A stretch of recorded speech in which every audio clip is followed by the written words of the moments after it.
Boys, it's been a busy weekend here at the farm down in Gloucester. Jim and I got a lot done. This distributor here, the lawn distributor, I guess spreader, whatever, we use that to put down flea and tick killer on all the main yards around the house. We moved a lot of stuff. Here's one of this bulb I found on the banks of the Potomac River. And we have no idea what it's going to bloom into, but we're still curious, so we're letting it grow and see where it goes. Then we have a wonderful neighbor by the name of Gary, who, bless his heart, came down and helped us dismantle the lawnmower that Jim killed. Something about the pressure or the piston or something like that. So we've got the motor out, we got a new one ordered, and our lovely neighbor Gary has volunteered to come back and help us put it back together. And then we've been using this little wagon to death. Oh my gosh, we've been using it hard. If you see this mulch pile that's out here in the distance, it used to be 4 times as tall. And what we've been doing is doing a little bit of landscaping, which I swore we would not do this year, but we're doing it anyway. So what we did was transfer a lot of this mulch to this spot right here where they've got some lovely shade. There were some trees that were taken down by the previous owner and left some stumps. And then it's also where our gas tank is. So I think what we're going to do is maybe get some camouflage to put over the tank so it's not quite as ugly and noticeable. And then we'll end up taking all this area that we put all this mulch in and plant some shade flowers. You love my little froggy. He's so cute. He's guarding one of my 2 leftover elephant ear plants that survived from last year. And over here we've been watching and waiting for our vegetable garden to come up. These are potatoes, which I just basically threw a bunch of sprouting potatoes from the pantry in there. We did go to Wally World and get some cheap elephant ears versus the $10 for a coconut-sized bulb, and these seem to be more vital. And then we've got our okra that we've planted that we're trying to make sure that we can harvest this year. We love okra. Oh my gosh, we could eat okra every day. My magnolia tree seeds bloomed and came up. Well, they didn't bloom, but they sprouted. Then I've got some spearmint here that I've got to plant still. More okra. This is basil, which I can make some pesto from.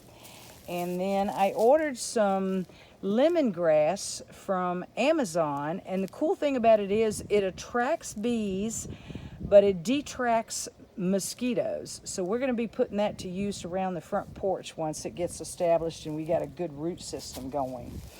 We also had a young man come by to do our inspection for our septic, and he finally got the new lid on. Thank you very much. And then the most important thing that happened was to us for viability and livability is we've got our Starlink satellite up.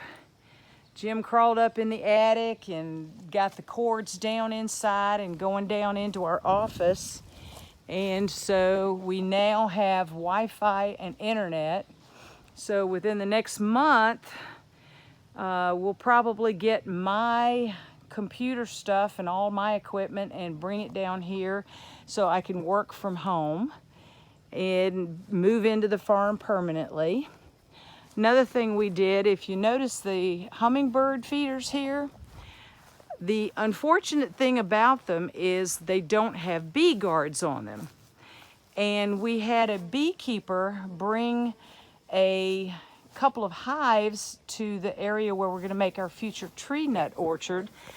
And the bees found the hummingbird feeders without the bee guards, and they have been sucking them dry. It takes them like 2 or 3 days and it's done.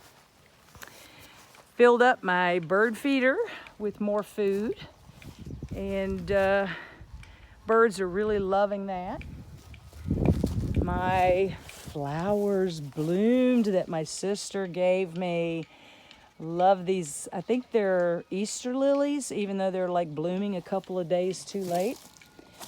And then I have this little bowl full of water to give the bees some water. Now what I've done in exchange for the hummingbird feeders is I've basically put new feeders up, and these have bee guards. So the bee guards are going to protect the food from the bees while the hummingbirds can still get in there. So we just changed them from the front porch to the back porch. And so that is that.